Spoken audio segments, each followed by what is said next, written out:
안녕하세요. 사진반의 김대성입니다. 요즘 산행을 하다 보면 작은 야생화들이 많이 보일 겁니다. 그 야생화와 함께 우리 주변에 보면 산수유, 목련, 매화 이런 꽃들도 많이 피었는데 그 꽃들을 스마트폰을 이용해서 어떻게 하면 보다 더 아름답게 표현할 수 있는지 그런 것들에 대해서 간략히 알아보겠습니다. 그럼 PT를 열어보겠습니다. 오늘은 봄의 전령사 꽃 야생화 사진을 어떻게 하면 보다 아름답게 표현할 수 있는지를 알아보겠습니다. 꽃을 아름답게 표현하기엔 적당한 시간대는 아침 첫빛에서 한 10시까지입니다. 아침 첫빛에서 10시 이내, 가능하다면 꽃의 첫빛이 들어왔을 때 30분 이내 이렇게 찍으시면 좋습니다. 그건 왜 그러냐면 첫빛에서 30분까지는 이슬방울이 있기 때문입니다. 이렇게 꽃 주변에 보면 뭔가 이렇게 하얀 점들이 있죠. 이것이 이슬인 것입니다. 그 이슬이 있기 때문에 이렇게 꽃이 아름답게 더 배경이 보이는 겁니다. 꽃 한 송이를 다가가서 그 근접 촬영을 해봤습니다. 근접 촬영하면 이제 이렇게 이슬방울이 이렇게 그 꽃주에 있는 이슬방울이 이렇게 크게 보입니다. 그렇게 하면 그 수동 모드든 그 일반 사진 모드든 여기 물방울 안에 담겨진 풍경이 섬세하게 보이도록 초점이라는 걸 잘 맞춰서 찍으면 그 보다 아름답게 됩니다. 흐린 날이거나 셔터 속도가 나오지 않으면 삼각대라는 것이 필요합니다. 그 아름다운 꽃에 보람머리가 날아오는 순간 혹은 나비 한 마리가 앉아있는 그런 순간들을 찍으면 더 좋겠죠. 그러려면 구도를 잡고 곤충이 오기를 기다려야 되겠죠. 이렇게 기다리는 동안 스마트폰을 들고 있는 것보다는 미리 구도를 잡고 놓고 삼각대에 놓으시면 훨씬 편하겠죠. 즉 삼각대는 기다림에 아주 유용한 것입니다. 이때 삼각대를 놓고 꽃을 바라보면서 비교적 안 흔들리는 순간에 딱 찍으시면 흔들림 방지에도 아주 효과적인 것이 삼각대라는 것입니다. 그래서 이 삼각대를 사용하는 이유는 여러 가지가 있겠습니다만 특히 이 두 가지 이유에서 삼각대는 절대 필요한 것이다. 이렇게 기억해 두시면 되겠습니다. 또는 내가 원하는 야생화 꽃나무에 어떠한 벌이나 나비 등 곤충이 날아오기를 기다릴 때도 삼각대는 유용한 것입니다. 꽃이 한 송이일 경우 가능한 다가가서 근접 촬영을 해보시기 바랍니다. 꽃을 만났습니다. 이제 연꽃을 예를 들었습니다. 지금 이렇게 아름다워서 하늘을 향해서 찰칵 찍었습니다. 이러면 스마트폰은 자동적으로 관광 렌즈로 작동을 하죠. 우리가 그냥 길을 걸어가다가 꽃을 만나서 카메라를 대고 딱 찍으면 일반적으로 관광 렌즈로 이렇게 찍히는 겁니다. 이렇게 한 송이일 경우는 이것도 아름답습니다만은 조금 더 자기가 이 꽃에 다가가서 이렇게 크게도 찍어보라는 그런 이야기입니다. 지소니풀이라는 것을 다가가서 이렇게 초접사를 한 겁니다. 즉 근접 촬영을 한 겁니다. 전 시간에 배운 일반 사진 기능을 이용해서 근접 촬영 혹은 여러분들과 대면 수업을 할 때 다시 한번 해볼 전문가 모드를 이용해서 이렇게 근접 촬영을 하시면 됩니다. 꽃 주변을 너무 정리하면 인위적인 사진이 된다. 이것은 무슨 얘기냐면 우리가 노르기라는 꽃이죠. 이것도 아름답게 찍었습니다만 이렇게 자세히 아래를 보면 그 떨어진 나뭇잎 같은 것들이 많이 긁어낸 상태죠. 자, 같은 노르기입니다만 그 노르기 때문에 노르기와 관계없는 이런 풀들도 이제 요즘에 막 올라오죠. 그리고 여기 낙엽도 당연히 이렇게 떨어져 있죠. 이렇게 부재로서 이런 것들을 남겨놓은 상태에서 그거와 같이 구성해서 구도를 잡는 것이 훨씬 아름다운 사진이다. 이렇게 기억을 해 주시면 좋겠습니다. 곤충이 있으면 함께 담아본다. 이렇게 꽃만 아름답게 구성을 해서 찍으면 좋겠습니다만은 이 꽃에 여기에 한 마리의 벌, 한 마리의 나비가 막 날아오는 순간을 같이 담는다면 지금 이 사진보다 훨씬 더 주목적이고 아름답게 표현이 됩니다. 그래서 지금 이거는 땅나리라는 그런 꽃입니다. 나리꽃의 종류는 참 많죠. 여러분들이 아시는 일반적인 뭐 참나리나 뭐 이런 꽃들도 있을 겁니다. 이거는 땅나리라고 그 나리 종류에서 조금은 그 귀한 종이죠. 그 나리꽃만 찍어도 아름답겠습니다만은 이렇게 곤충이 앉았을 때 이렇게 같이 담으시면 좋다. 이렇게 기억하시면 됩니다. 역광의 빛, 역사광의 빛에서 촬영을 해본다. 즉, 우리가 꽃을 찍을 때 역광에서 찍으면 인물 사진 같은 거 찍을 때 얼굴이 그늘지죠. 그러다 보니까 순광 촬영을 많이 하죠. 사진 초보자들은. 그런데 이 꽃도 그렇게 찍기 좋게 순광에서 찍는 것보다는 역광의 빛을 이용해서 찍으시면 사진이 보다 더 입체적이고 보다 더 아름답게 구성이 됩니다. 역광의 빛은 뭐고 역사광의 빛은 뭔지 이렇게 다음 장에서 설명을 하겠습니다. 자, 내가 찍어야 될 꽃, 주 피사체가 있습니다. 이렇게 그 꽃을 발견하고 이렇게 스마트폰을 가지고 이렇게 찍는 겁니다. 이때 이 꽃 뒤에 있는 빛이 역광입니다. 즉, 꽃 뒤에 태양광이 있다면 이게 역광의 빛입니다. 역광의 빛이 이렇게 있으면 이 꽃이 실질적으로 더 입체감으로 보이고 더 부각되어 보입니다. 다만 이 역광의 빛에 단점이 있습니다. 이 역광의 빛이 이 꽃만 비치는 게 아니라 빛이 계속 이동을 해서 내 스마트폰 렌즈에도 빛이 좀 들어올 수도 있겠죠. 그런 경우는 실질적으로 이렇게 꽃이 찍힌 사진이 선명히 나와야 되는데 약간 뿌얘집니다. 즉, 내 렌즈 안으로 빛이 들어갔기 때문에. 그래서 이 빛을 약간 비끼면 역사광이 되는 거다. 물론 역사광은 이 왼쪽이거나 이 빛이 여기여도 상관없습니다. 이렇게. 즉, 빛을 이렇게 완전 역광에 두지 마시고 요렇게나 요렇게 두시면, 즉 빛의 방향을 요렇게 두시면 빛이 이 꽃에 비추고 이렇게 해서 이 스마트폰은 비껴서 빛이 달아나죠. 그러니까 이 스마트폰은 빛이 안 들어오고 역사광의 빛은 내가 찍고자 하는 꽃에만 빛이 아름답게 비춰지는 것입니다. 뻐꾹나리라는 꽃이죠. 여기 지금 태양빛이 있죠. 태양빛이 여기는 역광인데 여기는 역사광이라는 빛이 된 거죠.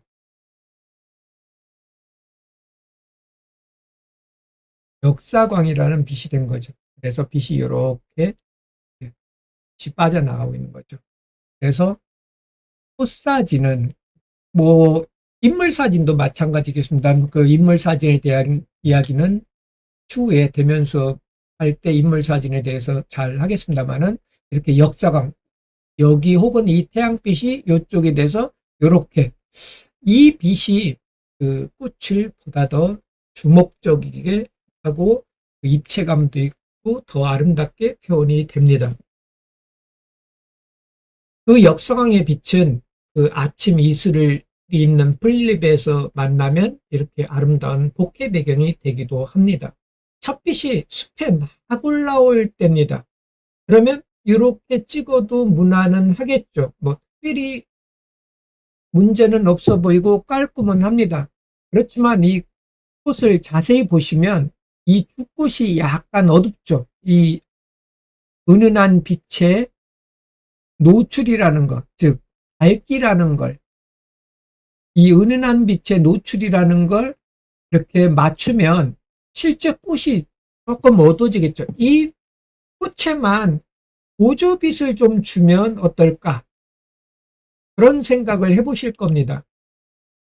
흐린 날이거나 주변이 어두울 때 꽃을 더 아름답게 찍고자 한다면 보조빛이라는 것이 필요하다. 즉, 보조빛은 이렇게 후레쉬 같은 거 좀 밝은 후레쉬, 그냥 후레쉬 종류는 요즘에 참 많습니다.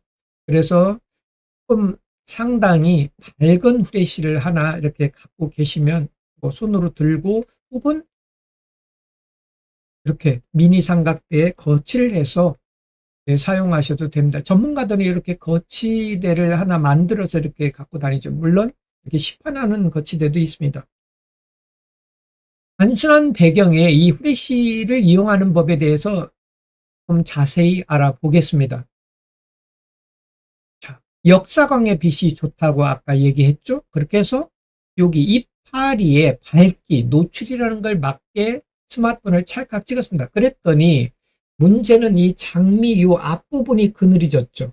이게 인물 사진이라면 인물이 그늘지게 나오는 원리하고 똑같습니다. 요때 이 어두운 부분에 후레쉬를 갖고 있다면 이 부분만 빛을 주면 되겠죠. 이렇게. 이럴 때 카메라 전문적인 후레쉬나 혹은 손전등 같은 빛이 있으면 보조로 이렇게 사용하시면 좋다. 이런 이야기입니다. 이번에 우리가 산행을 하다 보면 흐르는 계곡물이 있겠죠. 이 흐르는 계곡물을 배경으로 꽃사진을 찍으면 보다 또 아름답게 표현이 됩니다. 그 예시작과 그 상황을 보면서 한번 설명을 해 드리겠습니다. 산행을 하다 보면 이렇게 옆으로는 계곡물이 흐르고 있죠. 그러다 보면 내 옆에 보면 이렇게 꽃도 만나게 되겠죠. 이렇게 꽃 한 송이를 만났는데 뭐 사진을 이렇게 찍어도 되겠습니다만은 이 계류가 있을 때 이 꽃을 아름답게 표현하는 방법에 대해서 여러분들과 함께 살펴보겠습니다. 자, 카메라. 자, 내가 카메라를 이렇게 이 꽃을 향해서 찍습니다. 이 꽃 뒤에는 흐르는 물이 있으면 좋습니다. 흐르는 물입니다. 계류. 흐르는 물입니다. 흐르는 물입니다. 즉 카메라로 꽃을 찍고 꽃 뒤에는 흐르는 물이 있고 이 흐르는 물 뒤에는 태양빛이나 인공빛이 이렇게 계류를 비춰줘야 아름답게 됩니다. 즉 계류가 있고 흐르는 물이 있고 그 흐르는 물에 자연빛이 도달이 돼 있고 야생화가 있고 이 야생화를 스마트폰 카메라를 이용해서 이렇게 찍는 겁니다. 이 꽃 뒤에 요 계류 방향으로. 그러면 결과가 이렇게 되는 겁니다. 이해가 되시겠죠? 그 예시작입니다. 얼레지라는 사진이고 얼레지 뒤에 이렇게 흐르는 계류가 되는 겁니다. 눈으로는 여기가 이렇게 보이는 게 아니죠. 눈으로는 그 전작의 계곡으로 보이지만 우리가 카메라 전문적인 카메라나 스마트폰을 꽃 가까이 접사를 하시면 배경은 이렇게 아웃포싱 기능에 의해서 보켓처럼 흐르는 물이 되는 겁니다. 같은 개념입니다. 자, 이번에는 실제로 산행을 해서 꽃을 만났을 때 여러분들은 어떻게 표현을 해야 되는지 좀 더 쉽게 접근을 해보도록 하겠습니다. 우리가 산행을 하다가 꽃이 저 멀리 이렇게 보이죠. 뭐 여러분들이 흔히 만나는 장면입니다. 그런 한 순간입니다. 그러면 이렇게 보일 때 이렇게 풍경식으로 아마도 뭐 좋습니다만은 조금 더 다가가서 아름다운 꽃들을 몇 송이 담아보죠. 대부분. 그래서 좀 더 다가가서 담아보겠습니다.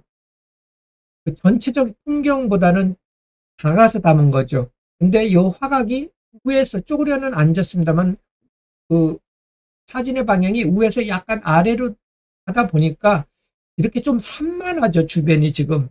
그래서 스마트폰을 이 꽃보다 더 아래로 낮춰 보겠습니다. 즉 스마트폰의 촬영 높이를 최대한 낮춰 보겠습니다.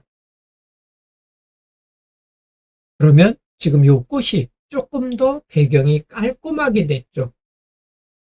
이 전작 이 꽃의 배경보다 스마트폰을 더 낮췄더니 이렇게 꽃이 깔끔하게 표현됐죠. 이렇게 깔끔하게 표현되면 파지를 잘 하시고 뭐 삼각대가 있으면 삼각대를 놔도 좋고 아니면 그 숨을 잠시 멈추고 정교하게 찍으면 이렇게 깔끔하게 표현이 되는 것입니다.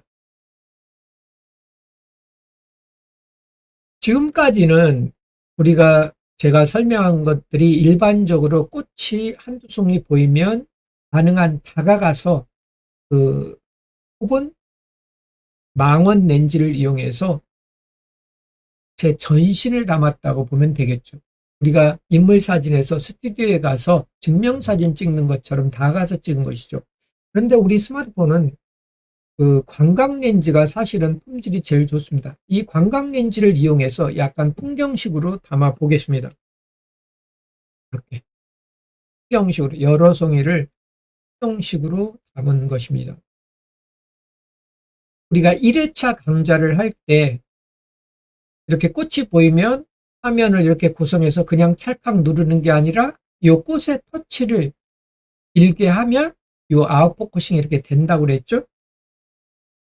기억나실 겁니다. 기억이 안 나시면 그 앞전에 그 강의에 나간 유튜브를 다시 한번 참고를 해보시기 바랍니다. 풍경식으로 담은 것이죠. 이 꽃만 찍는 게 아니라 광각 렌즈를 이용해서 꽃을 풍경식으로 담아도 아름답습니다. 풍경식으로 담은 거죠.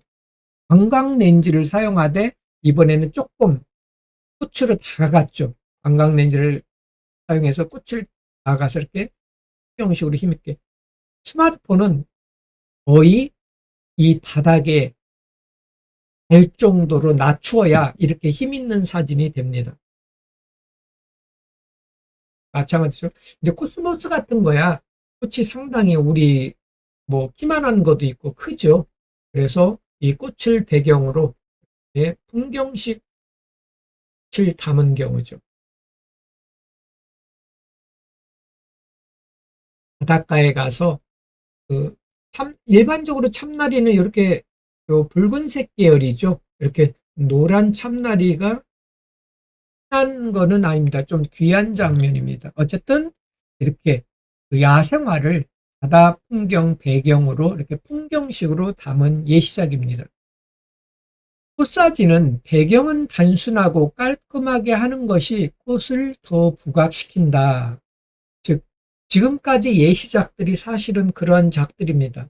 내가 찍어야 하는 꽃 뒤의 배경이 단순하고 깔끔할 때 꽃이 더 부각된다. 이런 이야기입니다. 즉, 이 노루기 뒤가 깔끔하지 않습니까? 이 노루기 배경 뒤가 이렇게 복해만 있죠. 연산 바람꽃이라는데 요 뒤가 깔끔. 요거는 지금 이제 참고로 실질적으로는 막 우중충한 그런 날씨였습니다. 그런 배경인데 그래서 배경이 너무 나쁜데 꽃은 이쁘게 이렇게 새송이가 있어서 꽃 뒤에 제 모자를 벗어서 이렇게 어둡게 해놓고 그 배경으로 이렇게 찍은 겁니다. 이렇게 꽃 뒤를 어두운 배경으로 잡았더니 이렇게 깔끔하게 되지 않았습니까? 마찬가지죠. 여러분들이 흔히 보는 꽃은 아닙니다만 금강초롱이라고 해가지고 강원도 지역에 주로 이렇게 있죠. 배경이 깔끔할 때 이렇게 꽃이 확실하게 두각을 나타내죠. 홍해바람꽃, 산에 흔히 만날 수 있는 야생화입니다. 있으면 많이 보일 겁니다. 역시 이 꽃에만 빛을 줘서 배경을 깔끔하게 처리가 됐죠. 박시북꽃도 흔한 꽃입니다. 그렇게 산행을 하다 보면 많이 만나게 되는 꽃입니다. 이 꽃에 근접 촬영을 해서 깔끔하게 배경을 아웃포커싱을 시켰죠. 참고로 스마트폰으로도 전문가 모드를 이용하면 장노출 사진을 찍을 수 있습니다. 이번 시간에는 참고만 하겠습니다. 이렇게 약간 물이 어떤 흐름의 느낌이 있죠. 우리 스마트폰으로도 이런 느낌으로 찍으실 수가 있습니다. 여기 이렇게 보면 몽환적으로 이렇게 계류물이 흐르죠. 이렇게 꽃 뒤에 이렇게 흐르는 물이 있죠. 이것은 그냥 찰칵에서는 어렵고 삼각대를 놓고 전문가 모드를 이용해서 이렇게 찍을 수 있습니다. 이것도 그 대면 수업 시간에 그 이런 수달래나 이런 걸 잘 찍는 법 강좌를 한번 할 겁니다. 오늘은 여러분들과 더불어서 요즘 주변에 많이 피고 있는 봄꽃을 스마트폰을 이용해서 어떻게 하면 보다도 아름답게 담을 수 있는지를 여러분들과 더불어 살펴보았습니다. 도움이 되었기를 바랍니다. 수고하셨고요. 다음 시간에 또 뵙겠습니다. 감사합니다.